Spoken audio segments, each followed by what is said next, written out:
ese nago cyaba ari cya cyizere kiraza amasinde, amahoro yaba agiye kuboneka. Repubulika Iharanira Demokarasi ya Kongo n'u Rwanda byafashe icyemezo gikomeye i Geneve mu Busuwisi, Washington Peace Deal. Ese nyuma y'imyaka myinshi y'intambara, ibihumbi by'abaturage bimuwe mu byabo n'ibiganiro by'amahoro byagiye binanira na inshuro nyinshi, ese ubu hari icyizere gishya? Kuwa 15 kuwa 16 Nyakanga 2026 i Geneva mu Busuwisi habera inama ikomeye yahuje Repubulika Iharanira Demokarasi ya Kongo n'u Rwanda bafatanyije n'ibihugu n'imiryango mpuzamahanga ikomeye. Ariko se niki cyabereye muri iyi nama? Kuki isi yose yikurikiraniye hafi na amasezerano mashya yemejwe? Ese ikibazo cya FDLR cyongeye gufatwa gute? N'uruhe ruhare rwa Leta Zunze Ubumwe za Amerika, Katari n'umuryango wa Afurika yunze ubumwe muri uru rugendo rushya rw'amahoro?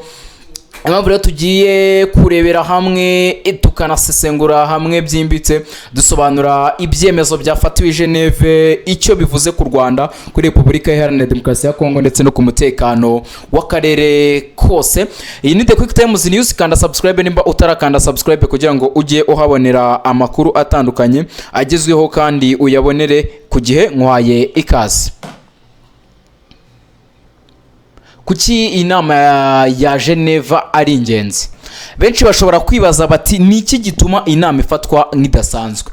Impamvu ya mbere nuko yahuje impande zose zifite uruhare rukomeye muri gahunda y'amahoro. Akomeza ibiganiro hari intumwa za Repubulika Iharanira Demokarasi ya Kongo, iz'u Rwanda, iza Leta Zunze Ubumwe za Amerika, iza Katari, iza Togo nk'umuhuza w'umuryango wa Afurika yunze ubumwe ndetse na komisiyo y'umuryango wa Afurika yunze ubumwe. Bivuze ko atari ibiganiro by'ibihugu byombi gusa, ahubwo ari ibiganiro bifite ububasha n'ubugenzuzi bw'abafatanyabikorwa mpuzamahanga. Impamvu ya kabiri nuko inama yabaye nyuma y'igihe kinini impande zombi zishinjanya ku bibazo by'umutekano. Mu myaka yashize, ikibazo cyo mu burasirazuba bwa Repubulika Iharanira Demokarasi ya Kongo cyakomeje kuba kimwe mu bibazo bikomeye muri Afurika. Habaye ibiganiro byinshi, habaho n'amasezerano atandukanye, ariko hakomeza kubaho kutumvikana ku ishyirwa mu bikorwa ryayo. Niyo mpamvu iyi nama yari itegerejwe cyane. Amasezerano y'i Washington ni iki? Mbere yo gukomeza, reka dusobanukirwe n'ikintu abantu benshi bakomeje kwibaza. Amasezerano ya Washington ni ayahe? Aya ni amasezerano agamije gushyiraho inzira y'amahoro hagati ya RDC n'u Rwanda. Intego yayo ni ugushaka ibisubizo binyuze mu bufatanye aho gukomeza amakimbirane. Muri ayo masezerano harimo ingingo nyamukuru zirimo gukomeza ubufatanye mu by'umutekano, kurwanya imitwe itandukanye yitwaje intwaro, kubaka icyizere hagati y'ibihugu byombi no gushyiraho uburyo bwo gukurikirana ishyirwa mu bikorwa ry'ibyemezo. Iyo gahunda ntabwo ireba ibihugu byombi gusa, iri umutekano w'akarere kose k'ibiyaga bigari. Niyo mpamvu ibihugu bikomeye n'imiryango mpuzamahanga bikomeje kuyishyigikira. Ni iki cyemejwe rero i Geneve? Nk'uko byatangajwe nyuma y'inama, impande zombi zongeye gushimangira ko ziteguye kwihutisha ishyirwa mu bikorwa y'amasezerano y'i Washington. Ibi bisobanura ko impande zose zagaragaje ubushake bwo kuva mu magambo zikajya mu bikorwa. Mu byo biyemeje harimo kongera ubufatanye mu bijyanye n'umutekano no gukomeza ibiganiro. Ariko se kandi nimba bavuze ko ibyo biyemeje bigiye kuva mu magambo bikajya mu bikorwa, cyangwa se bikava mu mpapuro bikajya mu bikorwa, kandi twibuka ko hari andi masezerano yari yasinyiye i Washington mu Kuboza 2025, ibi biraza guhuzwa bite? Ari kimwe mu byo turi bwagende dusobanukirwa n'undi muri iyi nkuru. Abari muri iyo nama banagaragaje ko bagomba kugira ishusho imwe y'ibibazo biri mu burasirazuba bwa Kongo kugira ngo hafatwe ibyemezo bishingiye ku makuru ahuriweho. Intambara ifatwa nk'ingenzi kuko mu bihe byashize hakunze kubaho kutavuga rumwe ku ishusho y'ibibazo biri muri aka karere k'ibiyaga bigari. Iyo buri ruhande rufite amakuru cyangwa imyumvire itandukanye, kugera ku mwanzuro biragorana. Niyo mpamvu kongera gusangira amakuru no kubaka icyizere biri mu by'ingenzi byagarutsweho. FDLR ni iki kuki rero nayo ikomeje kuvugwa nk'uko byagaragajwe mu itangazo ryasohotse nyuma y'inama ya Geneve. U Rwanda na RDC bongeye kwemeza ko kurandura umutwe wa FDLR biri mu byihutirwa mu ishyirwa mu bikorwa ry'amasezerano ya Washington. FDLR ni umwe mu mitwe yitwaje intwaro umaze imyaka myinshi ukora muri Repubulika Iharanira Demokarasi ya Kongo. Uyu mutwe umaze igihe uvugwa muri raporo zitandukanye z'imiryango mpuzamahanga kubera uruhare ushinjwa kugira mu guhungabanya umutekano mu bice bitandukanye by'Uburasirazuba bwa Repubulika Iharanira Demokarasi ya Kongo. Mu myaka yashize ikibazo cya FDLR cyabaye imwe mu ngingo zikomeye zagiye zigaruka mu biganiro bya diplomasi hagati y'u Rwanda na RDC. Niyo mpamvu no muri iyi nama ya Geneve byongeye gushyirwa ku meza y'ibiganiro nk'ikibazo gisaba ibisubizo byihuse. Amwibutsa ko iyi FDLR ushobora kwibaza ati kuki u Rwanda ruhora ruvuga FDLR, kuki ruhora ruvuga FDLR? FDLR ni umutwe w'iterabwoba wiganjemo abasize abakoze jenoside yakorewe abatutsi mu Rwanda muri Mata 1994 ndetse bakaba bafite n'umugambi wo kugaruka gukuraho ubutegetsi bw'u Rwanda buriho. Niyo mpamvu ukomeje kuba impungenge zikomeye kuri leta y'u Rwanda. Niki impande zombi ziyemeje?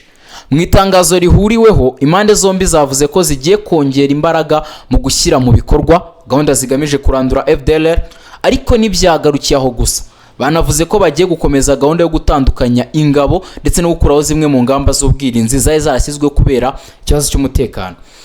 Ibi ni ingenzi kuko kubaka icyizere hagati y'ibihugu byombi bisaba ko buri ruhande rubona ko ibyo rwiyemeje biri gushyirwa mu bikorwa. Iyo icyizere kiyongereye ibiganiro nabyo birushaho gutanga umusaruro. MONUSCO yatanze ikihe cyerekezo? Icyo ni kimwe mu bundi mu byo ushobora kwibaza. Muri iyi nama habaye no kwakira raporo yatanzwe na MONUSCO, ubutumwa bw'umuryango w'abibumbye bukorera muri Repubulika Iharanira Demokarasi ya Kongo. MONUSCO yasobanuriye abari mu nama aho ibikorwa byo kwambura intwaro abarwanyi bigeze, kubafasha gusubira mu buzima busanzwe no gufasha mu gusubiza mu gihugu abarwanyi ba FDLR. Abitabiriye inama baganiriye kandi ku buryo ubwo bufatanye bwakongera kugira ngo bikorwe byihuse. Ibi byerekana ko impande zitifuza kuguma mu biganiro gusa ahubwo zishaka no gukurikirana uko imyanzuro ishyirwa mu bikorwa. Naho kubaka icyizere hagati y'impande zombi, kimwe mu bibazo byagiye bigorana ibiganiro mu gihe byashize ni ukubura icyizere. Niyo mpamvu muri iyi nama hagarutswe ku gushaka uburyo bwo gushyiraho uburyo bwigenga bwo kugenzura no kwemeza niba iby'impande zombi ziyemeje biri gushyirwa mu bikorwa. Iki gitekerezo kigamije ko hatazongera kubaho impaka zishingiye ku makuru atandukanye cyangwa kutizerana. Niba ubu buryo bushyizweho kandi bugakora neza, bushobora gufata impande zombi cyangwa se gufasha impande zombi gukomeza inzira y'ibiganiro mu mucyo no mu bwizerane. Naho ku kijyanye no gusangira amakuru ku buryo buhoraho, iki ni cyemezo cyafatiwe Geneve nuko u Rwanda na RDC biyemeje gukomeza gusangira amakuru mu buryo buhoraho. Bivuze ko impande zombi zifuza kugira amakuru ahuje kubera mu Burasirazuba bwa Kongo kugira ngo hafatwe icyemezo cyangwa se ibyemezo bishingiye ku kuri no ku makuru asangiwe. Basesenguzi benshi babona ko gusangira amakuru ari kimwe mu bintu bishobora kugabanya ukutumvikana no gufasha mu gukumira ibibazo mbere y'uko biba. Naho ushobora kwibaza ku bijyanye n'abahuza bo turabamenyereye Leta Zunze Ubumwe za Amerika, Qatar, Togo n'umuryango wa Afurika yunze ubumwe. Ubwo byo byose rero ubwo icyo ushobora kwibaza, ese inama izahindura iki? Iki ni ikibazo abantu benshi bibaza. Nubwo impande zombi zongeye kwemeza ubushake bwo gukomeza ishyirwa mu bikorwa ry'amasezerano i Washington, hari ikintu gikomeje kuvugwa n'abasesenguzi. Bavuga ko intambwe ya mbere ari ugushyira umukono ku masezerano, ariko intambwe ikomeye kurushaho ari ukuyashyira mu bikorwa. Niyo mpamvu muri inama ya Geneve ifatwa nk'urubuga rwo gusuzuma aho imyanzuro igeze no kureba icyakorwa kugira ngo ibikorwa byihute. Ni impande zombi zikomeje kubahiriza ibyo ziyemeje, bishobora gutanga icyizere ku rugendo rw'amahoro, ariko niba ishyirwa mu bikorwa ritinze cyangwa rikagira imbogamizi bishobora kongera kuzamura impungenge kwazazaho umutekano muri aka karere. Iyi ni The Quick Times News, kanda subscribe ni mutara kanda subscribe kugira ngo tujye dukomeza kubana muri gahunda zitandukanye. Amahoro n'imigisha Nyagasani atanga bikomeze bane namwe.